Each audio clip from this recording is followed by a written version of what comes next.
Hi, everyone. Today on the Nuts and Bolts of Writing, me and Helevorn are going to be talking about her upcoming Tapas novel, Equilibrium Point.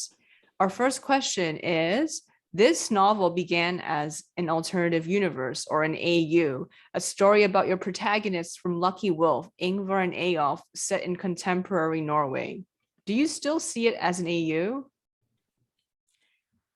Well, I don't see it as an AU anymore because at first when I began to write this novel, what I wanted to do was to explore just a small part of their relationship, mainly how they meet. This was the first scene that I ever wrote from this novel, and I wanted to just brainstorm about what they would be doing in our time, what their experiences would have been. Eyolf's childhood was in Lucky Wolf a very tumultuous one, and it really shaped his character and it made him into the person that he is. And Ingvar's as well. So they had quite tumultuous lives up to that point, and then they meet and sparks come up. So Mhm. this was sort of what happens in Lucky Wolf. And so I thought, how would I translate all those things into a contemporary setting?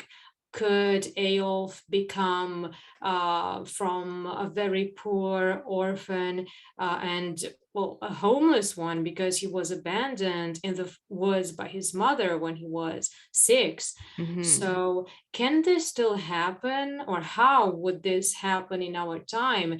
Could he be someone famous and successful after he had those experiences as a child?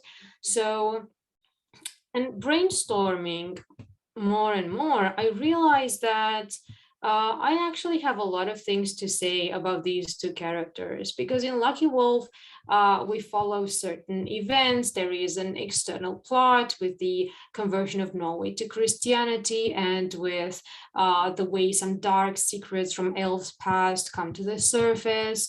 And they have a limited time together. So I could not go so deeply into their lives separately, especially not Ingvar's. And neither could I go so much into their relationship. So this is what Equilibrium Point has become. So it's more than an AU right now. Absolutely. As we talked about in the Instagram Live, it's also an exploration of what happens when we remove all the external barriers, right? And the enablers too, not just the barriers, because a lot of the reasons why Eyolf and Ingvar became, well, not a couple, but they became closer, right, in Lucky Wolf is because of external events like politics and them helping each other and stuff like that. But what if there was no, there was nothing that would really push them together? Would they still want to be with each other? That was what we wanted to explore. That's very true. That's very true. And it was interesting to construct a whole different way for them to meet and for them to begin their relationship. In a way, it's easier for them, and in another way, it is more difficult because, like you said, there are enablers too. So Ingvar will not find, as you said, all those excuses that he does in Lucky Wolf because he is a person who is who finds it very difficult to express his emotions. Absolutely. So I think that this novel is much more mundane than Lucky Wolf is because we don't have all those external problems. So it is mainly about two men and their lives, and then their lives eventually come together, or not eventually, but come together time and time again. And we're going to see a lot of them separately as well as together. It is because it is more mundane, I think it is much deeper from a psychological standpoint and more complex as well, because we get to learn more about them as people. That's true. Because before in Lucky Wolf, I think even though there is a focus on them as people, because things move so quickly and there are so many external events, sometimes we are not as focused on what goes through their minds as much. It's more like a reaction to events. That's true. That's true because we have few chapters, sorry, which are written in their voice and which actually state their thoughts and feelings. Exactly. So our second question is, how has the premise of the novel changed from the first time you started talking about it or thinking about it? Well, first of all, it's not an adventure story as Lucky Wolf is, but it is a slice of life. So it is more of a romance, if I could call it like this, because it's well, she's about two people and their relationship, no external factors. So yes, in a way, it is more of a romance, but yes, we're going to see in what ways it deconstructs, if you will, romance tropes. Absolutely, right. And do you think it has become more or less romantic as you have started thinking more about the book? Like at the beginning, when you first start thinking about Equilibrium Point, was there more events planned, or was it always, kind of more slice of life from the beginning? I think it was always more slice of life because I felt that this is what was um, not emphasized enough in Lucky Wolf. I'm not saying it as in it is wrong. It is not. It was the way I wanted Lucky Wolf to be. But in our time, because I don't have to do all those, to set up the historical times and to set up the world, all the world building. Now I don't need world building because it's Mhm. contemporary Norway. It's pretty much like it is everywhere else right now. So I can get all of those details out of the way. So there is, well, the question if it's more or less romantic. It's less dramatic. I can say this. So there are several parts that are more romantic, but also it is more mundane with everything that means. Exactly. And, finally, another question. How did you translate the story and characters into our time? What was the process? And are Eyolf and Ingvar still the same people as Ulf and Ivar? Good questions. Well, about the process, I have to say that I've been having so much fun trying to bring all those events that shape them into the present day and to see what two people with their personalities can do in our time. So the brainstorming process was very fun and much less frustrating than it was for Lucky Wolf and for any story in a historical setting for that matter, because getting all those things out of the way, I get to focus on them more. So well, I'll have to say that Ulf and Ivar are pretty much the same people in terms of personality, but I had to figure out what events in their childhood, because equilibrium point like Lucky Wolf will mainly take place when they are adults, right? They're 30 something when they begin their relationship. So what events from their previous years have shaped them into the men that they are right now? And they had to be different because in canon, Ingvar kills someone at age 11, and then he keeps on killing a lot of people. And so, of course, I did not put this into my novel, into this contemporary setting, right? That would really change. I mean, Mhm. a murderer in our times is really not the same as a warrior in medieval times.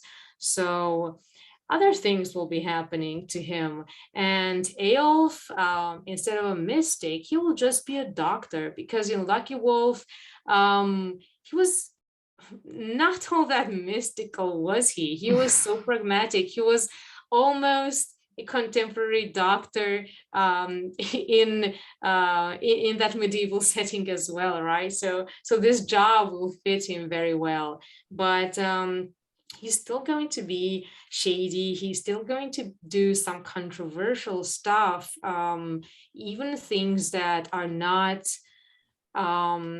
permitted, that are not seen as ethical or even legal in our time. And this is part of the sort of the external plot, if you will, because this will come up as well, the shady things that he does. Mhm. And as for his childhood, I think Ulf's childhood is also more tumultuous than Ivar's, the same as it was in Lucky Wolf, just that right now he does not begin so low. In Lucky Wolf, he was orphan and homeless because he was abandoned. But now, because his mother is very irresponsible as a parent, social services take him, and he stays in orphanage and is given into foster care. And eventually at 14, he is adopted by a doctor, as just as in Lucky Wolf, he arrives at the house of a witch who makes him her apprentice. Exactly. And that's a really great way to translate it. And as we will be learning, I think in future podcast episodes, we'll be seeing more of Ingvar's parents too and how they translate, right? That's very true. We're going to see a lot of Ingvar, because Lucky Wolf was mainly Eyolf's story. The title itself, right, shows that it is the story of Eyolf. So we see his childhood, we see his thoughts, but we see Ingvar's thoughts as well, but we barely see anything about Ingvar's past, right? But Hmm. here we're going to see them separately very much, because I also used an interesting narrative perspective, because each chapter is written from the point of view of either Ivar or Ulf alternatively. So we're going to see something that goes on with Ivar in his life and his parents and everything else, and one with Ulf.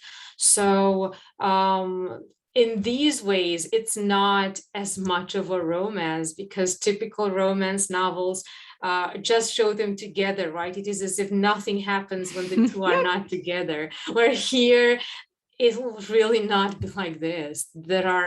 Each of them have such complex lives outside of their relationship. So we're going to Hmm. see all of that. And yes, Ivar's parents will show up very much, and his relationship with them will play a very important Hmm. part in the person that he is. Absolutely. And do you think we find out more about his parents than in Sons of Disobedience? Because I think in Sons of Disobedience, we never directly know about his past, right? Yeah, that's true. We don't get to learn much more than we do in Lucky Wolf about Ingvar's past. It is more, but not much more. So I guess that here we're going to see a lot more. And I think it is a sort of a counterpart of another story that I'm writing, the one about Valdis. So some things that we will see in the Valdez story, which is Valdez is Ingvar's mother, right? And some of those things will be discussed in Equilibrium Point as well, because she's a doctor or a witch in canon, and she has a great relationship with her husband. They love each other very much, even though um, from Ivar's point of view, they are the most annoying people. So this is this part could also be seen as, a touch of humor. It's not going to be very dark through and through. So we're going to see also how teenage Ivar views his parents, and how they behave around him, and why he finds them so annoying, and how their relationship changes over time. Hmm. That's really interesting because, even in canon, we don't really get to see that, especially since Ingvar spends a lot of his time not with his parents because, his father passes away when he's very young, and then his mother also passes away. And I mean, before I think he reaches full adulthood. So we never see their relationship grow past his childhood and teen years. Exactly, and also in the medieval setting, Ingvar makes his own way in life. He doesn't spend his life with his parents. I mean, even if they were alive, he would still not be in Iceland anymore. He would go to Norway in order to reach his full potential, so to speak, to try to become king or to do something really great, which was not really possible in Iceland, being a smaller state. Right. So, yes, now they live together. They are all in Oslo, and they can get on each other's nerves very, very much. So it's sort of a what if, what if Ingvar got to stay with his parents his entire life in Iceland? So now this is the situation I've put him in.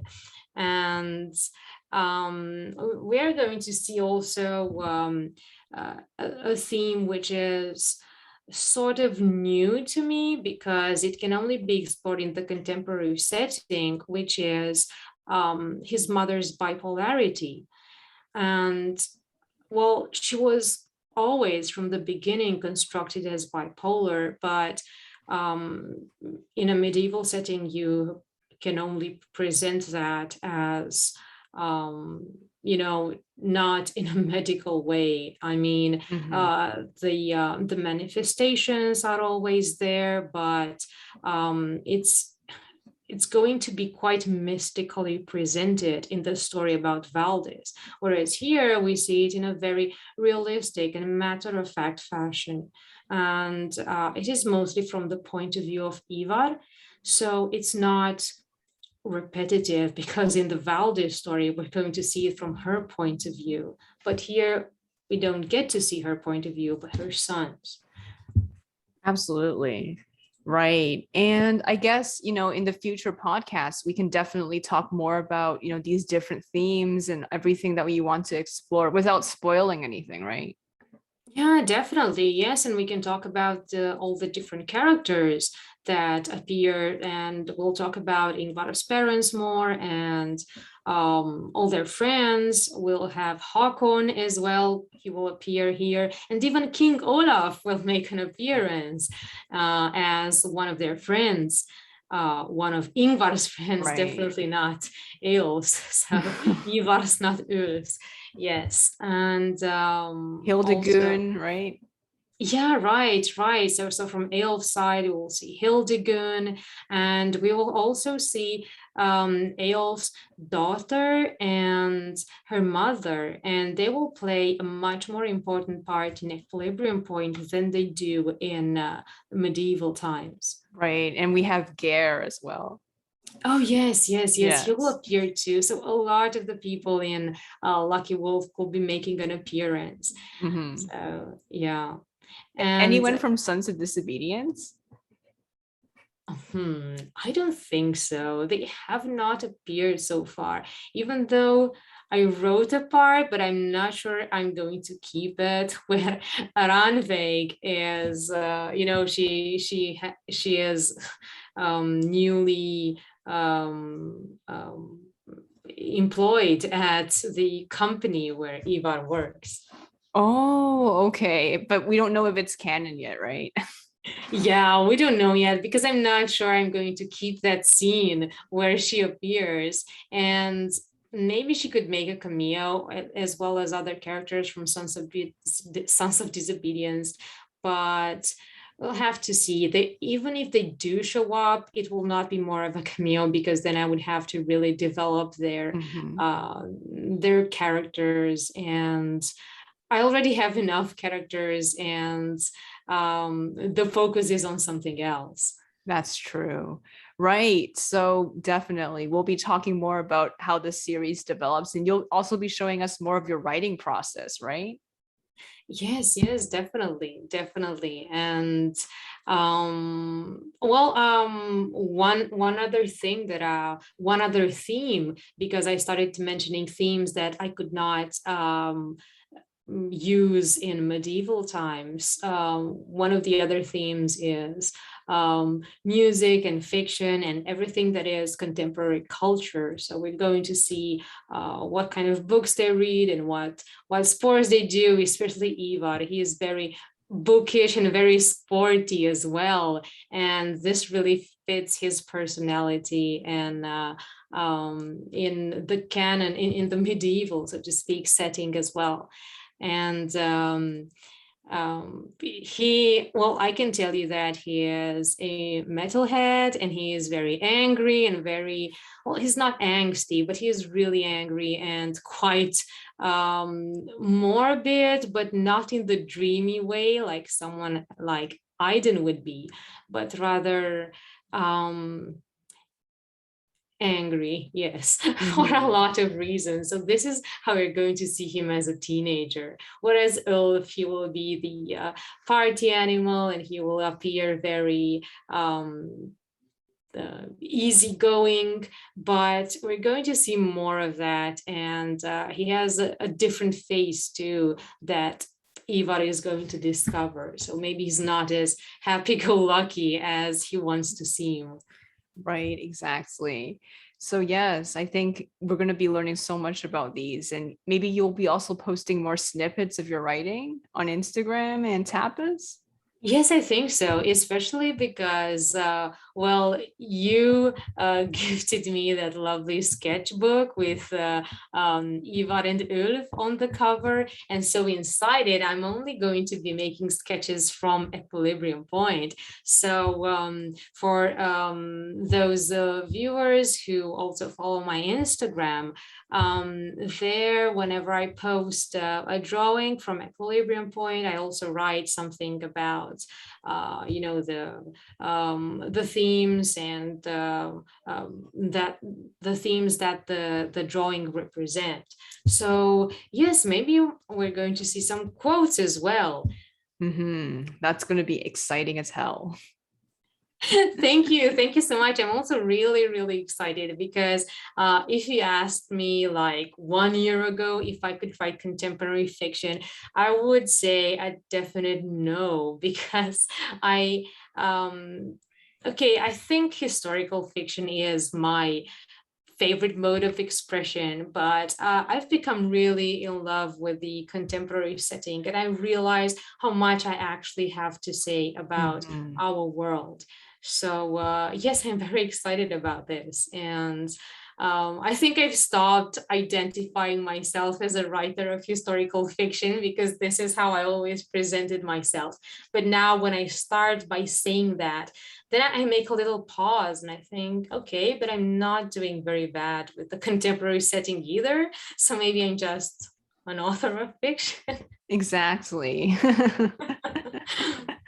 Yeah, I think I've sort of made this a similar shift too, because especially when I first started posting on DeviantArt all those years ago, I was only doing historical things, but it was mostly, unfortunately, for a more superficial reason, mostly because I was really in love with the costumes and the setting. So yeah, I think that was for a superficial reason. And unfortunately, characters were not that well developed. And as I developed my characters more, I realized I can only call myself a writer. The setting didn't matter to me anymore, rather than just focusing on the clothes or the aesthetic, which was all I focused on back in 2014.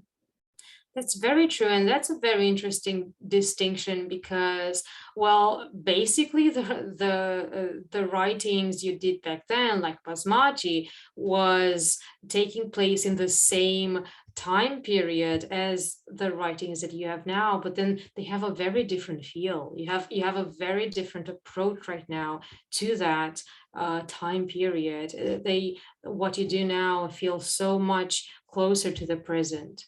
Right. It's also because Vismachi was very external too. Like you don't really know much about the people themselves, but the events that happen. Like it could happen to anyone, but it just happened to happen to these two people, right? Like there's That's true. nothing very individualistic about them. But now I think my main characters are all very individualistic, even though nothing key, like none of these extreme events like a kidnapping or like a murder happen. That's true. That's true. And and yes, well, your stories are also much more mundane right now in a good way, in a very good way. Right. I think one of the ideas that prompted this change was doing a bunch of quizzes online and realizing that my characters back then didn't really have any defining character traits other than being angsty over killing people. I'm like, but anyone would be in that situation. So we don't really know anything about them still. That's very true. Yeah, it was a very angst creating situation. Right. So thank you so much for this amazing episode. And I can't wait to learn more about equilibrium points. Thank you. Thank you so much as well. Right. Thank you. Bye. Bye.